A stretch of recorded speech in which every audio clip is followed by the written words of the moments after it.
I'm actually going to be reading the evocational prayer, or the invitational. That's from my book. And also, when this stream's over with, I'll be saying the closing too. So without further ado, not is intended. Hello again, Kayla. Here comes the invitational in the book. Hello, Miss Sora.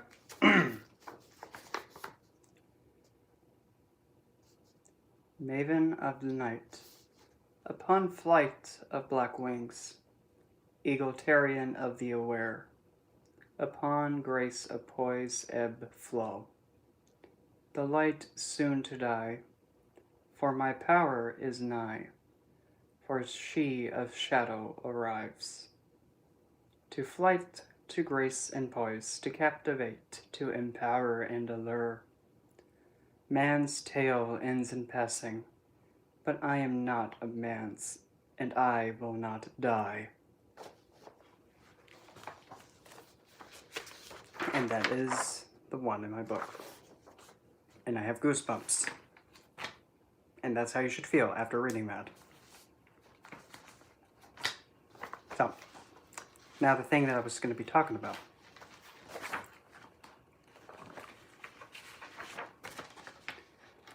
Lately, there has been some interactions of people that are in the occult community, and I'm kind of concerned about why these people are speaking to others, especially women. It is what it is, but still, it has been happening a bit too much. And it's in a way that's kind of like, really, dude? Can we not be just being vulgar? So, again, I'm actually going to read a little spot from my little book that actually can be pertained to what's going on. Because it's kind of like, really, dude? So, in my book, I have it written out such as... Where is that? Here we go. Okay, so that one, 14. I just hate how this thing printed. Yes, on that one. Okay, here we go.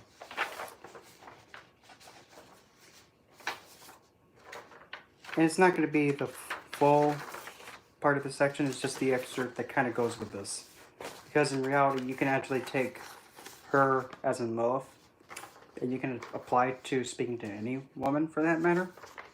Because, once again, the original intention for this book is to not only salvage Lilith's name and get all this vulgarity and disgusting terms associated with her off of her, and making it known that don't talk to her like that. But also empowering every woman that reads this, because how women are treated in other cultures and even the modern day, gross. Nowadays is like, really? We don't treat women in a way that demeans them, silences them, belittles them, and you don't know. If I could vomit, I would right now, but I can't because that's a bit too much, but still, it does make me feel like I want to vomit. But nonetheless, reading the excerpt.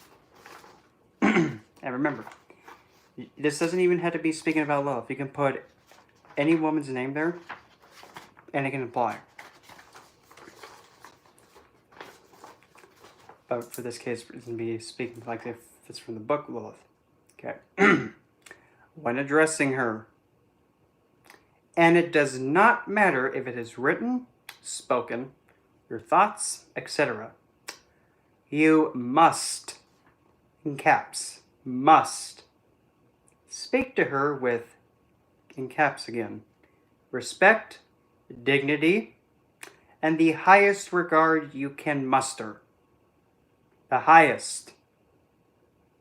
So that means you don't call her any of these vile, vulgar names. No. And I don't care who says otherwise. No, you do not do it. Continuing. Oh, and it even says right there. This is not optional. In caps.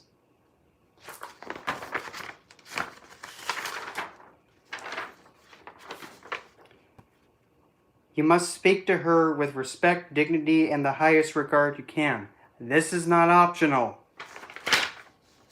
You must address her as if you were addressing your most beloved. Like the person that you love the most, more than anything. It can be anybody, your lover, mother, father, somebody who you hold dear. You speak to Lilith the same way as you would speak to them. Because I don't think you would be calling your own mother. I don't think you would be wanting to do that.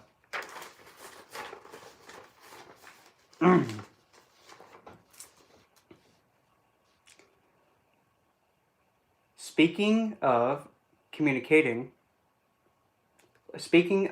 or communicating with her, ensure you're speaking in such a way that is dignified, as well as making an impression that you value every second she decides to give you. Because she's choosing to. She doesn't have to give you anything. In fact, she can just completely not even acknowledge you if she wanted to. So if she gives you a second, enjoy that second.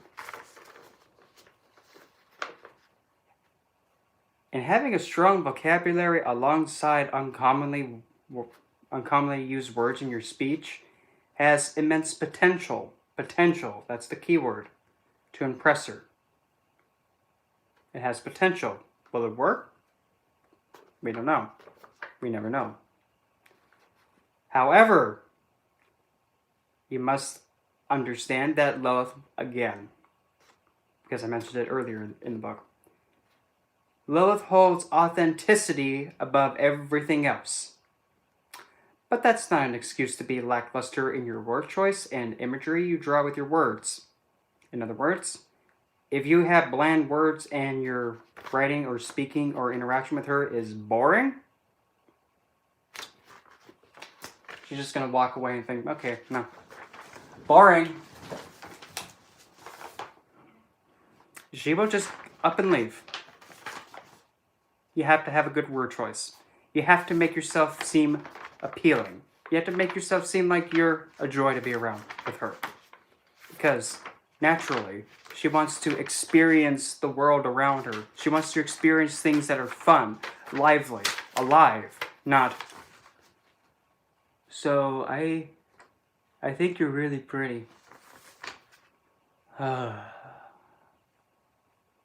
boring. That'll lose her interest, and she'll just go, gone. Before inviting her to your space, again, inviting. You're inviting her, giving her the choice to come to you or not. You don't tell her to come, because no, that's not going to work. When you invite her, you're giving her the choice, which is a huge, huge thing.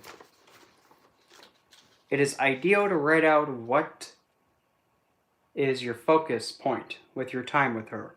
Why are you inviting her? What do you want to pretty much bring towards her and invite her to assist you with? Whatever it is, that's on you. This is your outline and your objective to complete.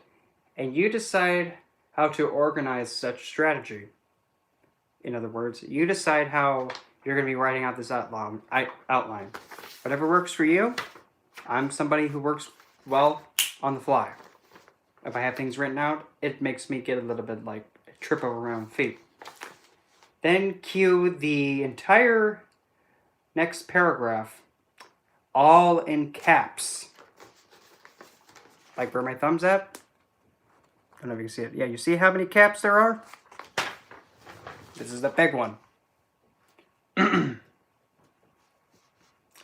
Except do not, and I stress this, do not have your primary focus with your time with her be only of that of lust and seeing her as a pleasure object. And that goes for everyone and anyone. I'll say it again. Except, do not, and I stress this, do not have your primary focus with your time with her be only of that of lust and seeing her as a pleasure object. And that goes for everyone and anyone. Lilith is not an object, and she will never be, and treating her in such a manner is unacceptable and should never cross your mind ever. However, if you have established a connection with her, and if it leads that direction, then she will be the one who decides how that will go, not you. Between you and her is between you both. However, being mindful and considerate of her and her boundaries is to be the forefront. No exceptions. That's it. That was probably the loudest I've ever read something, and I think I might lose my voice tomorrow. But seriously, that is one of the things that when I hear people speak about her and try and like share with their experience and all that, they all have this idea that it's just like sexual and lustful stuff.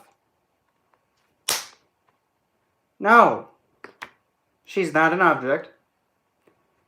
And no, don't treat her like an object. Don't treat her as something that you can look at and then you feel, in the mood. No. That's just why. Because if you respect the divinity and hold her to the highest regards, and you're inspired by her, wouldn't you want to, hold her in the highest regards and treat her with dignity and respect? And if that connection does go towards that route, wouldn't you want to go at it in a way that's so gingerly respectful and considerate of her that you will allow her to lead the way with it? If that's the case, then that's acceptable. But when you have the only desire to just connect to do something like that, don't even know. That's why, at least for me, in the way that this book is written, in the way that it goes about it, you're going about it in the way that actually has the core of empowerment of the self to make the choices for you. Lilith makes her own choices for her. She decides what she does. Because of that, she does as she likes. Nobody can tell her what to do. She does as she pleases. Best example. Yahweh tried to demand her to be violated and raped by Adam. Lilith told him to go and piss it. Flipped him off and just self-exiled out of Eden. That's probably the best example. Are you going to let something outside of you violate you and disregard your say in a manner that kind of is inconsiderate and kind of sickening and kind of vile? I don't know about you, but if someone was trying to push that onto me and not letting me have my say, I kind of would not have it either. I would just say, wow, dude, you don't even know how to, flirt with someone or, try and get somebody to be more willing? Wow. Piss it. And that can also be applied to what has been happening a lot lately. Because lately, I can't say names because I don't even know the names, but nonetheless it still stands. Going towards a woman that you have not even met before, and kind of coming off in a way that's a bit, not appropriate, especially if somebody happens to be married. Hello again, Michael. Hello again. It's not appropriate just to go up to any woman and then just try and speak vulgar to her And even looking at her in that kind of a line of vision. And I don't really care what any kind of religious book says. It doesn't matter. Because here's the thing. Looking at a woman like that as an object deserves for you to get slapped. Hard. Hard enough that hopefully your brain resets.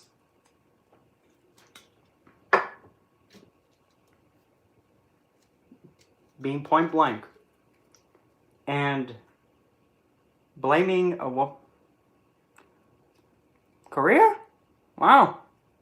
What part? What part in Korea? Oh. More than likely it would be South Korea. But still, nonetheless, nice to have somebody from Korea. But still, nonetheless. Yeah, South, I was going to say it has to be South, because North, how'd this happen? But still.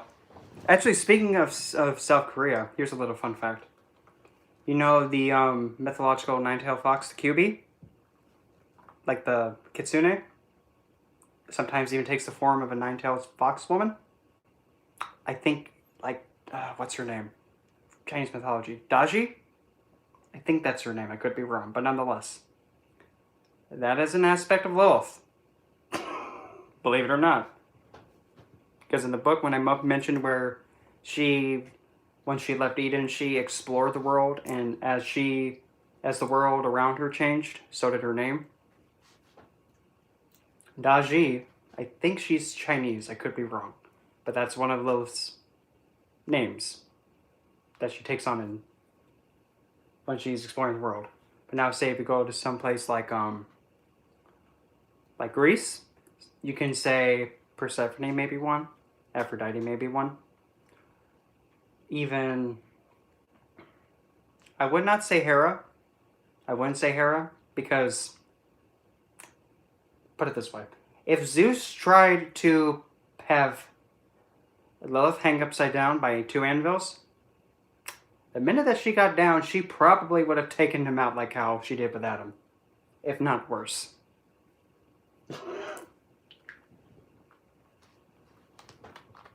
Egypt, she may have potential to be similar to, I'm trying to remember her name, Nephis?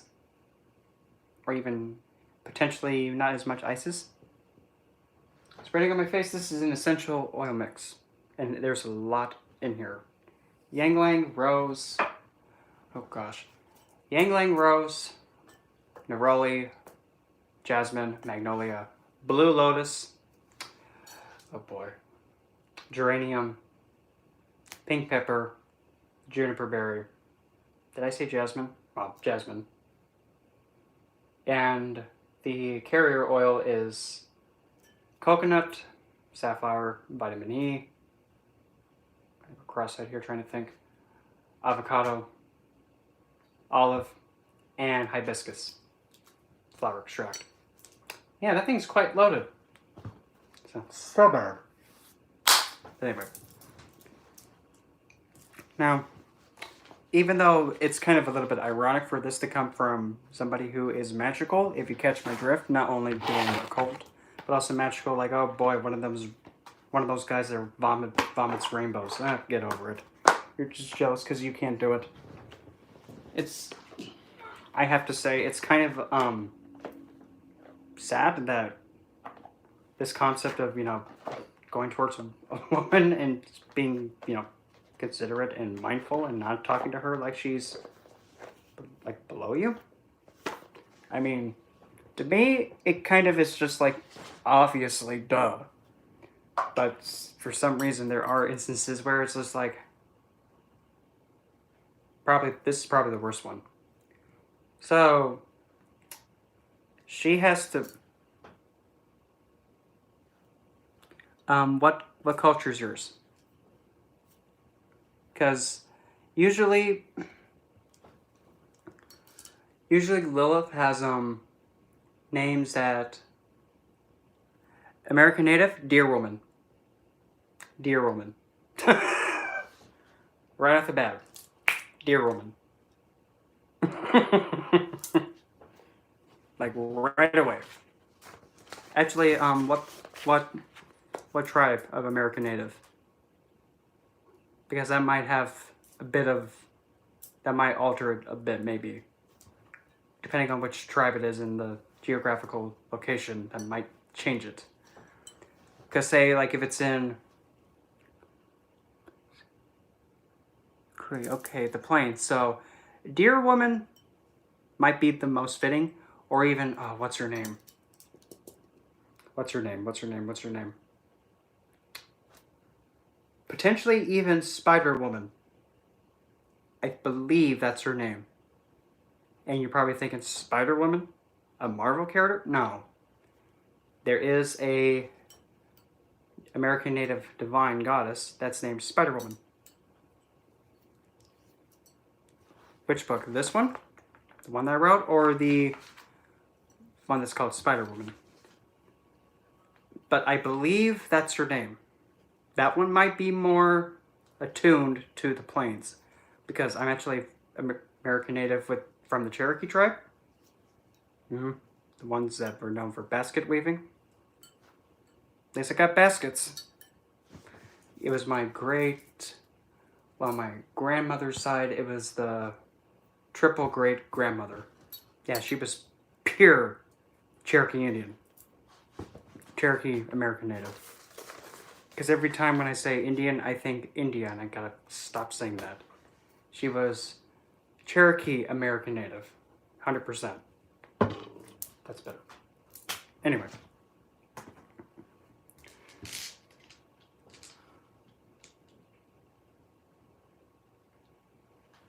Immoral? Why would you feel immoral reading about Lilith? If anything, I'm going to try and find the best way to put this. You're reading a book and learning about something or somebody's new perspective, and they're trying to like salvage a divine's name from how it's being thinking that it's okay and acceptable to call her a... I can't even make the sound of the words because it's starting to make me sick. But if you're reading a book that's actually telling people, don't color that, if you think that's okay, you need to get hit upside the head with a blunt object a few times so that way your brain gets reset.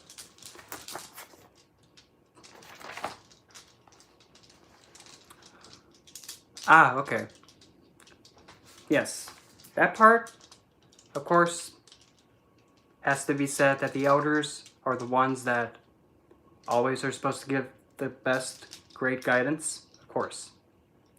But they have to give the great advice in the first place. They have to. They have to give the best advice that benefits not only them, everybody else around them, and the person asking. But now here comes the issue with that. And this is, I'm not saying it's bad. I'm saying this is the challenge that comes with it. The elders can decide what to say, what not to say, what to withhold, and what to pretty much push. That's just how it is.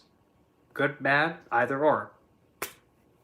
That's how it can be so manipulated and shaped to how he wants it.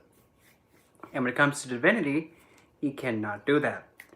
The minute you try and grab a hold of divinity and try and make it into something you want, it completely backfires. That's how it is. When you allow divinity to flow and do its own thing and let it just do whatever it wants, it works. The minute you try and grab a hold of it and tell it to go one way, nope, it won't work.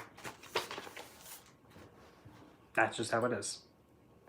That's why it's vital to have other perspectives of other divinities and have everybody experience it for themselves. The book is called The Spider-Woman's... No, I'm kind of curious because that makes me want to look it up, but if I do, my internet connection is going to go all derped out. But I think I also had an oracle deck that actually had Spider-Woman in it. I can't remember what it was called. And I was kind of intrigued with that, thinking, Spider-Woman? So Marvel, that idea was already taken a long time ago. But no, it's...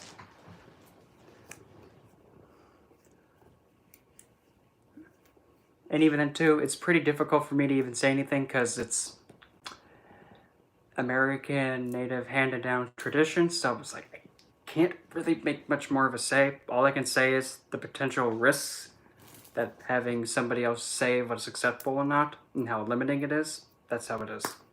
I mean, best example, not saying it's bad because it's not bad, it's just how it is. Like with the ideas of Jehovah's Witnesses and my on my grandfather's side, his family was a part of that until they left. Except the oldest brother who's passed. Yeah. They have elders who decide what gets said, what gets taught, and whoever has questions have to answer to them. And that's... But it just has a lot of risk. That's the best way I can put it. It has a lot of risk to have somebody take full control and decide to come out. Really? Wow. I didn't know that. You know what I have to say about that? Good. Then read it. If you can find a way to do it safely.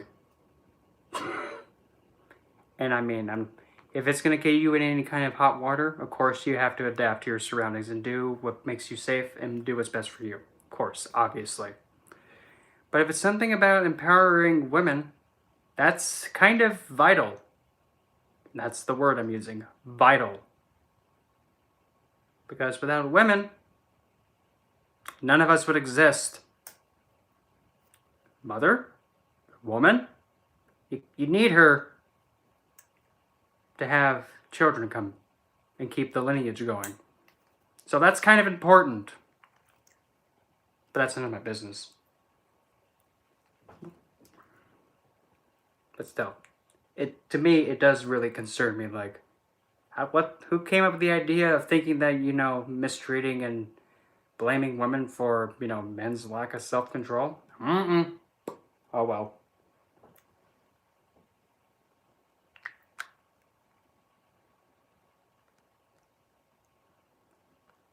Well, I do not know much about Spider-Woman. I know that she exists, but I don't know exactly. So, and I've never interacted with her. So, I can't say. If anything, best to do some research with it. Or even what you can do, you can actually speak out loud, but if you're in a space where you have to be careful, just whisper out loud what Spider-Woman would like. Okay, that was quick. I just got something saying in my head saying tobacco and cedarwood. That's what popped in my head. And I'm just giving it right there. And we're going with it. Cedarwood and tobacco. That's what popped in my head.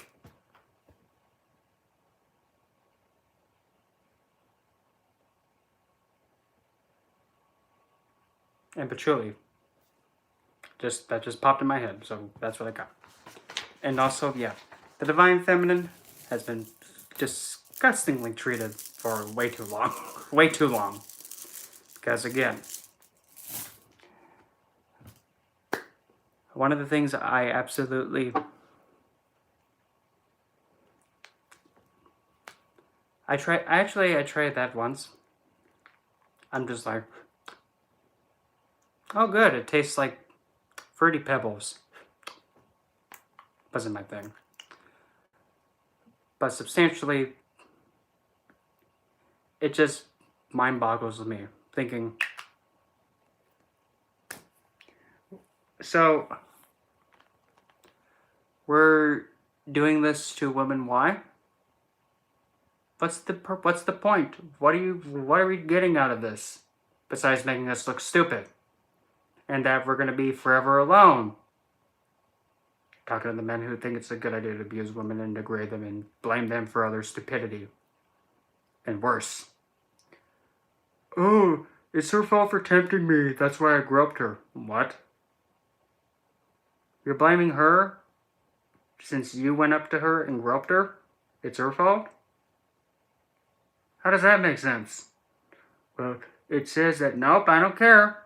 Let's break it down. Let's make it idiot-proof. Somebody cue the game show music.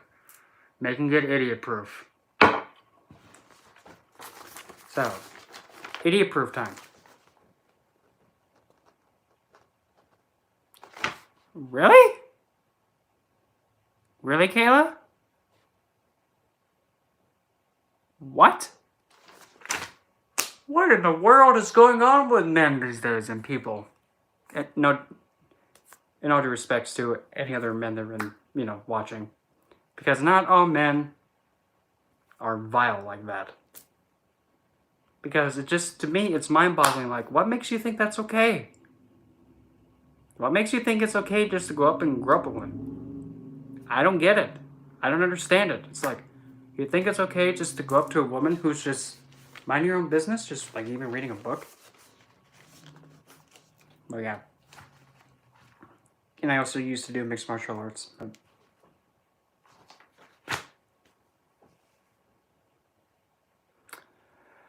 That makes my blood boil. That makes my blood boil. Because it makes me think, really? That's one of those moments I wish I was there. And then when someone catcalls, be like, excuse me.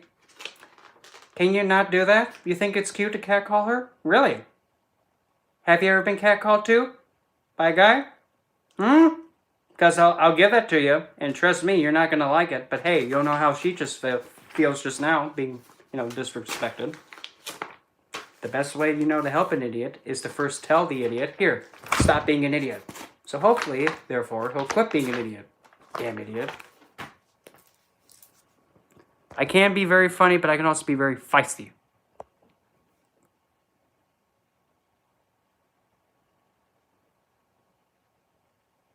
Group?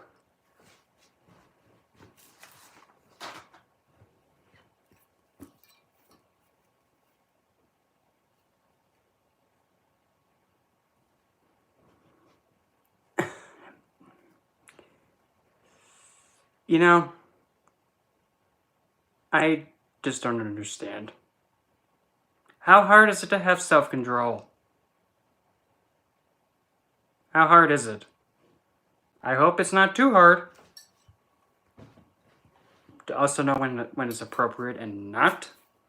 Because there's one thing for certain.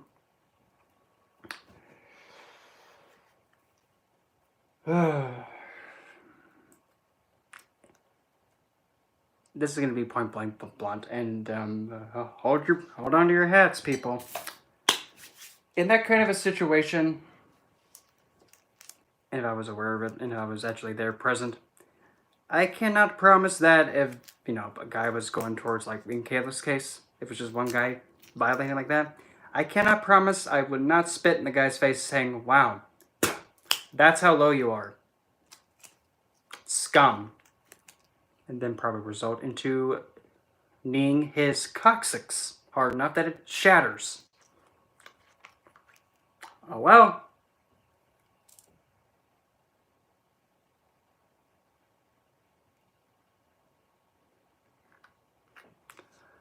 Now that I'm not really sure, because I'm not familiar with the culture, but to me, winter is the season where, to me, because I love the winter, I mean, for goodness sakes, I don't know if you can see, but like the tattoo there, and then I also have two more of them up there. Okay, so it sounds kind of like they're Mercurian here. Let's see if I can turn this. Well, that brightness didn't help here. Try something. Maybe that might help, hopefully. If not, well, bloody flathead here. Ugh. I'm gonna fix the light a little. If I can find the... Oh, there we go. If I can find the plug to stick it with... Oh, no. Okay. Maybe this might help. I forget that thing is bright. Okay, now hopefully now I can sit down and, there's way too much light in here. Okay. Well, I can't even look in that direction now, and I have sensitive blue eyes. Oh, good Lord. But anyway, yeah, you can probably see that I love winter.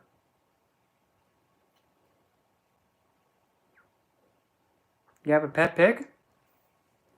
Oh, did you name him Pumbaa? But yeah, you can tell I like winter. So, but usually winter to me is a season that actually. Okay, I can't do this anymore. I've had this thing since Moses walked the earth, and that says how old it is. It's a metaphor, okay? Not literally, because I don't think even Pikachu even existed when Moses was walking around still. On this bloody thing. Okay. Nope.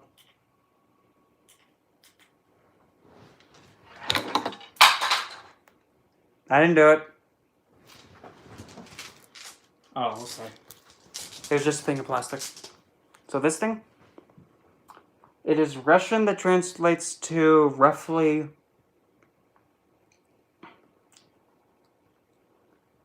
Because since the way that Russians were written, it can be written two ways. It can actually be the nouns first and then the verb. But specifically, to accurately translate it, it translates to...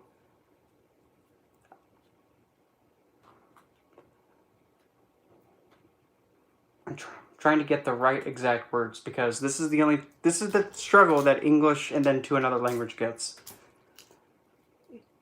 My love is of you, or essentially I love you, but my love is you. Essentially saying that somebody's existence is what makes you love them. It's it's a really deep I love you, and the way that Russian is, it's like no, I have no Russian descent in me, which is odd.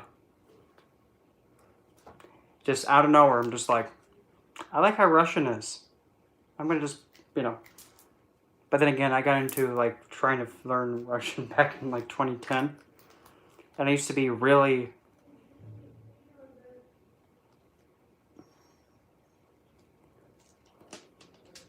Yeah, especially it's like a new kind of. Although I did, oh, gosh, hold on. Let me put these things in my ear so that way you don't hear the random background noise. So that way, we don't have random noises coming about. Okay.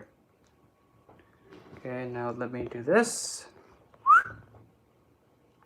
I'm gonna hope this thing.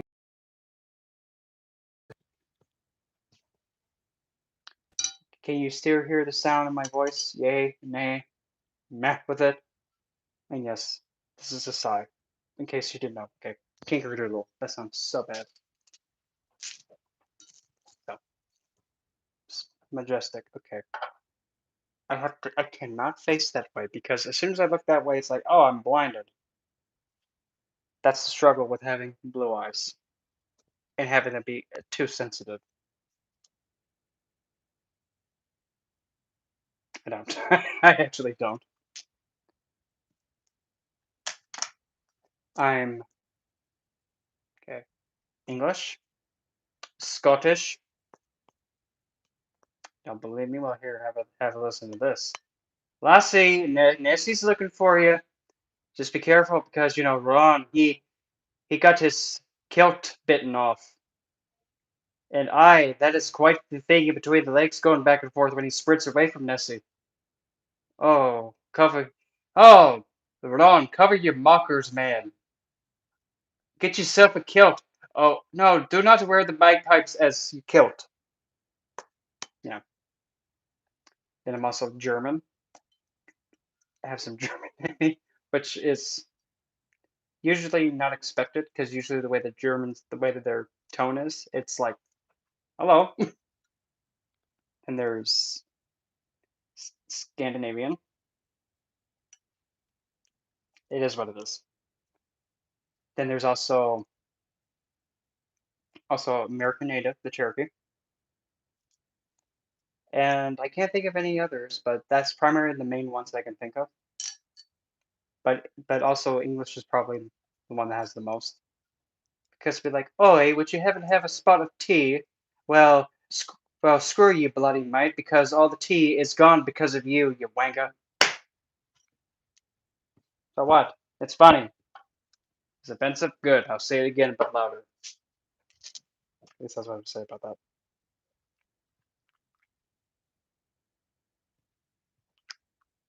Wise man once said, if it's offensive, keep mouth shut, so that way you know your weakness won't be exposed. Sure, though. The last thing you want to do is give your weakness out to somebody, and then they use that against you to mess with you. That's the last thing you want.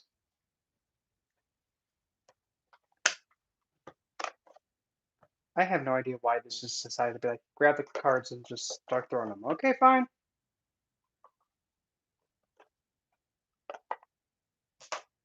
Well, as long as you're one at a time and you're not just being like, oh, question. As long as it's, doable and not like, okay, Hong Kong food, we all do rapid fire questions. So I guess I'll just leave it for open floor. And if you want cardstock throwing, not literally, just let me know.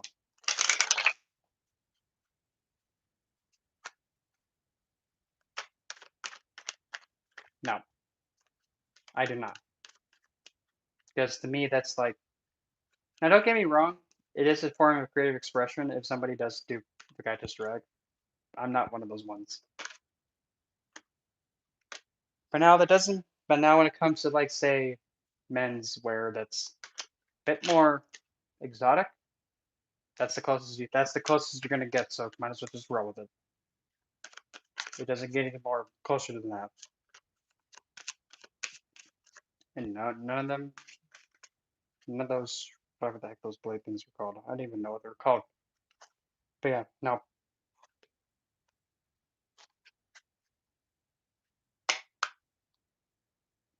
How many styles of martial arts have I learned? Oh boy, that's quite the dean's list. We have regular karate, which I'm not proficient at because to me karate is too stiff,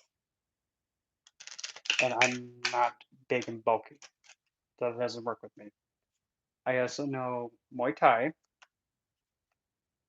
No, I do not because I probably wouldn't last. It would just make me keep me all confused. Like, what's going on here? How come everybody looks like Lady Gaga in a way? I'm confused. I don't know what's going on. I would honestly be so confused. I'm just saying that's what I'd be.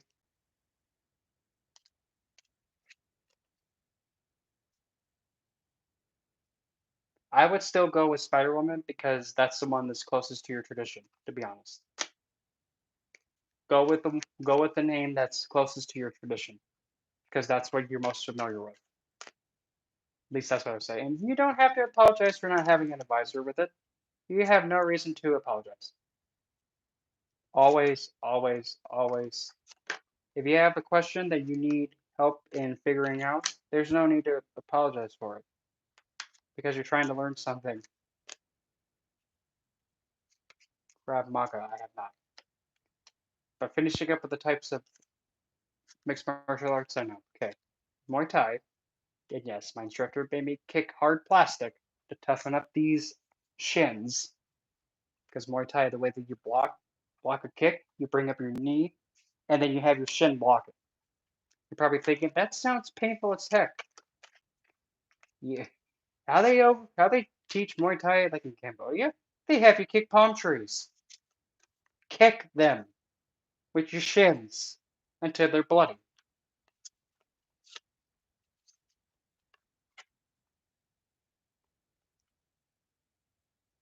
I probably would not suggest drinking that, but if it works for you, it works for you. Just don't. I would not suggest doing that because that does have quite the risk factor.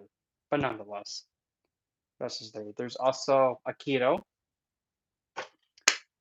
the martial art that involves manipulating the joints, or something as simple as grabbing somebody's finger, and now you get to control what the heck they do. Literally, just gotta grab a hold of the finger. They're gonna do whatever you want. They're gonna do whatever you want them to, just like that. Literally. No matter what happens, or even at the wrist. All you have to do is like grab somebody's wrist, put your thumb right there in the center, lift up. Yeah, they're gonna go with you no matter what you want. You can even have them do whatever you want them to do by just simply turning them in a direction, and they have to come with you because that is quite painful. There's also judo, which is primarily a martial arts that's all about throws and coming in close and then pretty much tripping. And ironically, judo translates to gentle. I'm dead serious. The martial arts, that's gentle. It's gentle because you're not hitting them. You're just, best thing I got is like, you're flinging them. You're tripping them. You're not hitting them. You're just, whoop, just like that. And there's also jujitsu, Brazilian jiu-jitsu.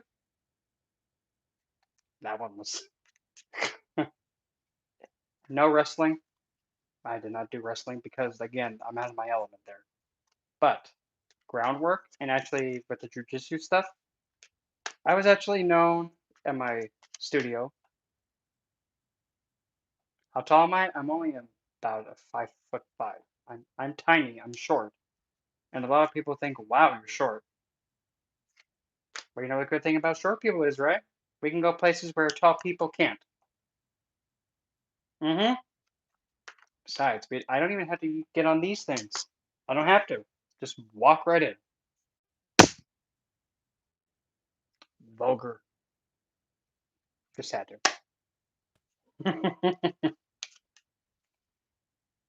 There was another martial arts too. Actually, there was a few more. I'm trying to think of them all.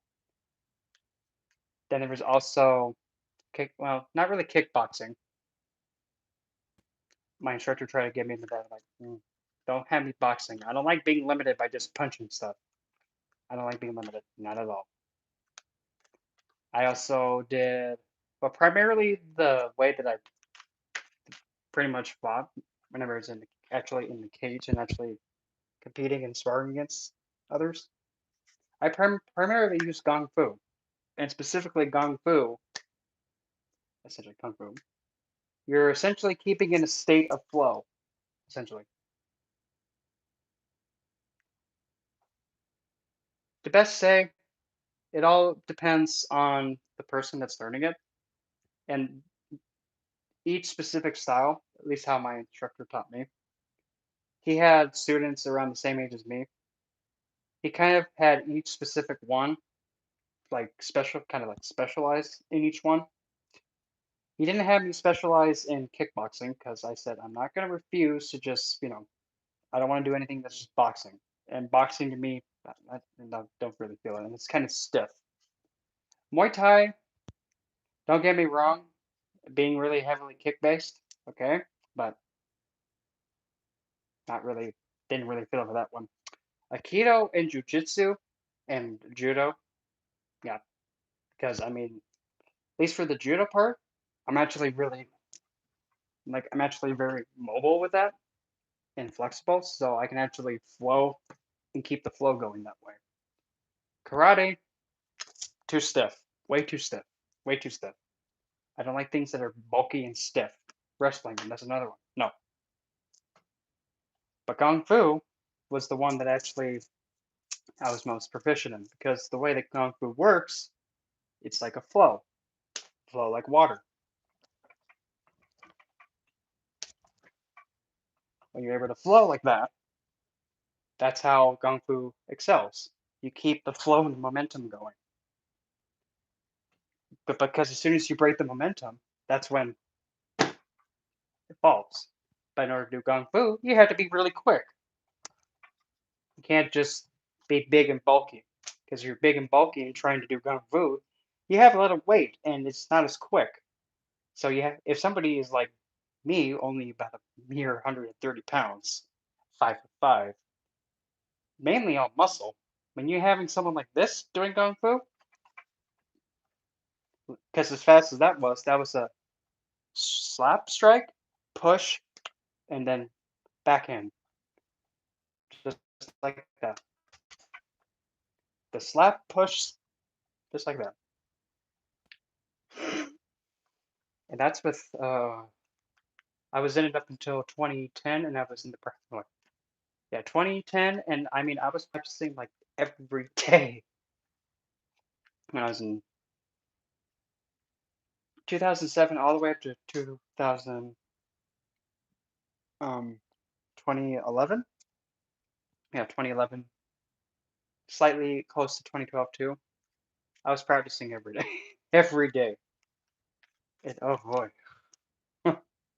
I even got the title of Crazy Legs because whenever somebody was on the ground with me doing jujitsu and grappling, the biggest thing that everybody knew, do not pick me up. The minute you pick me up, my legs go right around your neck and you get choked out. Every time when I competed, like in Vegas and other competitions, that was the first thing that every person that I competed against in the ring and even in a cage fight or two. That's the first thing they did. They did that right around the neck, legs pretty much going like that, and they're not going anywhere, and they're going to be choking. They're going to be choking out. That's how that's how I primarily won them. Just choked them out with my legs. Just lean back like that, and they're just choking.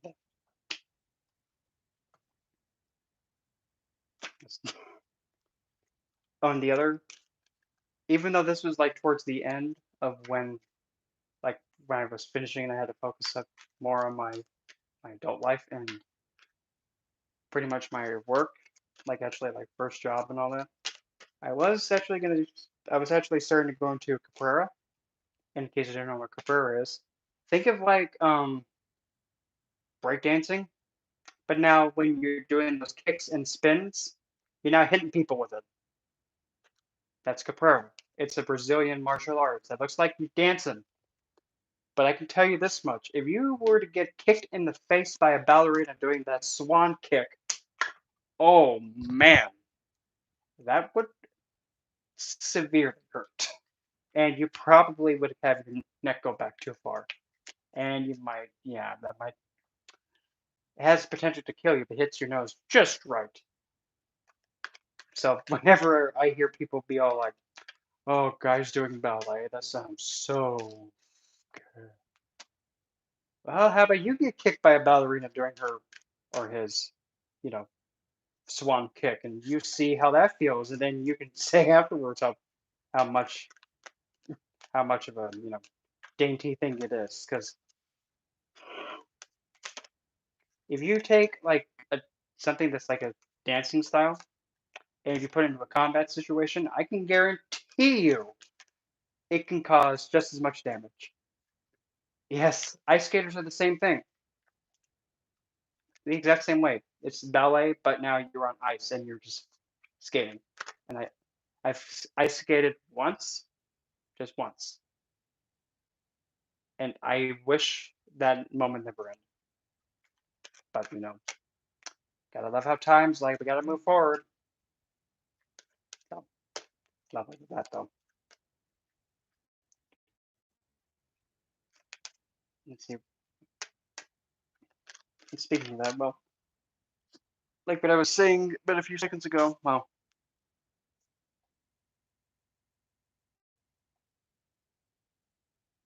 you got a point there. You do have a point there. This is actually one of the weapons that I was taught. The sai. And some people are like, a nice sword is not a sword. In fact, it's a farm tool. This is a farm tool. Probably thinking. So that thing that Melina uses for Mortal Kombat, she's using farm tools? Technically, yes. But how are they farm tools? Simple. You have your hay. Stab the hay. Lift the hay over your head. Just stab the hay. Lift over your head. Double stab over your head. So do I.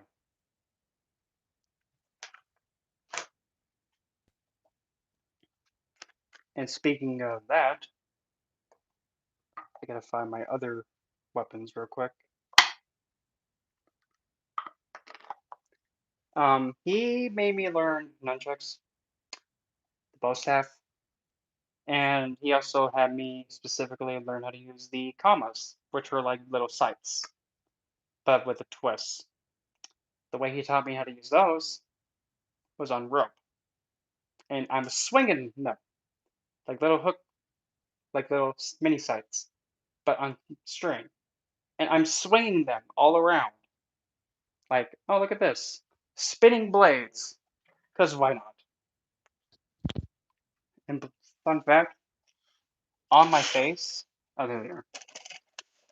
One of my eyebrows actually has a part of it missing because I was doing a routine and the blade ricocheted off each other, and during that form they ricocheted off each other, went, and the thing stuck like that.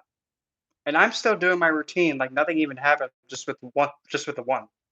And this thing's just still right there in my right there, and I'm still going like nothing even happened. And as soon as I'm done, and after I do my bow, I go, "Good God, get this thing out of my head!" Literally, just still did it like nothing even happened. But as soon as I did that bow, God, dead serious. Yeah, but there was no deep damage. It was just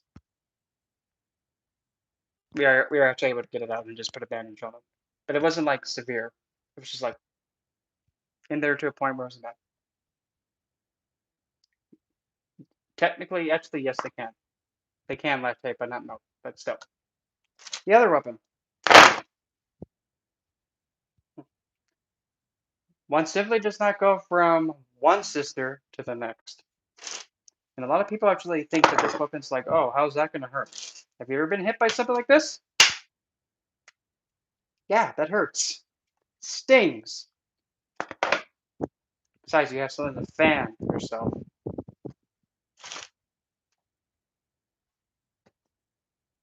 Yep, and also, just like how there are some weapons that make noise that actually kind of like intimidate, this is one of them.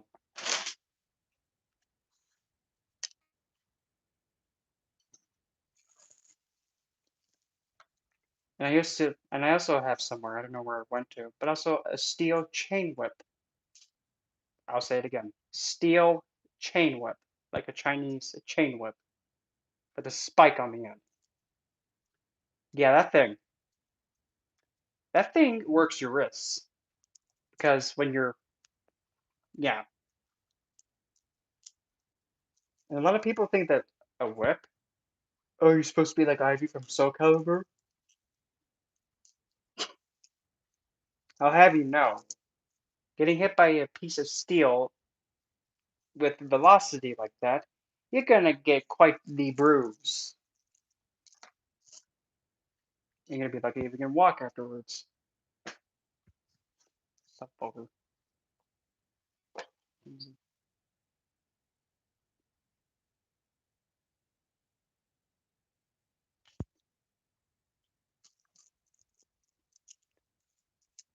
But me personally, I kind of like weapons that are unique, exotic, not like, oh, okay, we have the standard Tanto, Wakizashi, or Katana. When I get something fancy and like the moon blades, they're called moon blades. You have one crescent moon going one way, and then there's another crescent moon, like one crescent moon's going up here like this, then the other one is actually going like that. So you have the handle right there, so it goes underneath the crescent moon blades. Yeah, just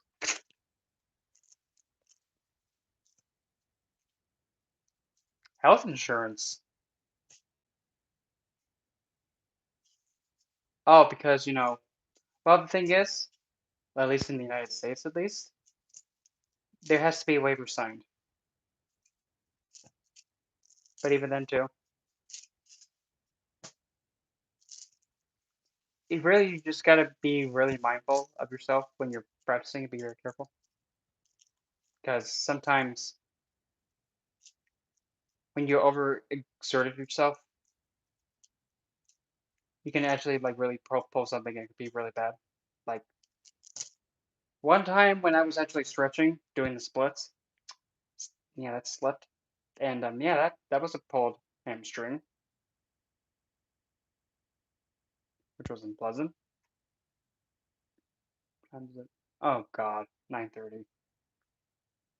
Oh, I'm gonna end the stream here because I have to get ready and wash myself and then go straight to sleep because I gotta go into work early tomorrow morning and I don't want to be doing this.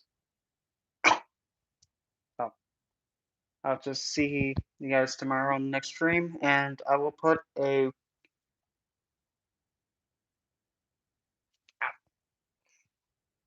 and I'll be putting up a community tab on the community tab, like a poll of what kind of whatever you want me to talk about next on a live stream, or like whatever occult subject. So I guess place your votes then, but either or. And after like when there's enough votes on there and whatever gets there, then that'll be the subject for tomorrow's live. Because I'm gonna try and get back to doing like how I used to, live every night. Because yeah, I miss being live every night. Wait a minute, 8:25. Does that mean? Okay, next week. And then next week I'll be starting to do the next readings for the month of September. Then long and behold, it's my birthday, October 5th. Great. 29. Ugh. Whatever.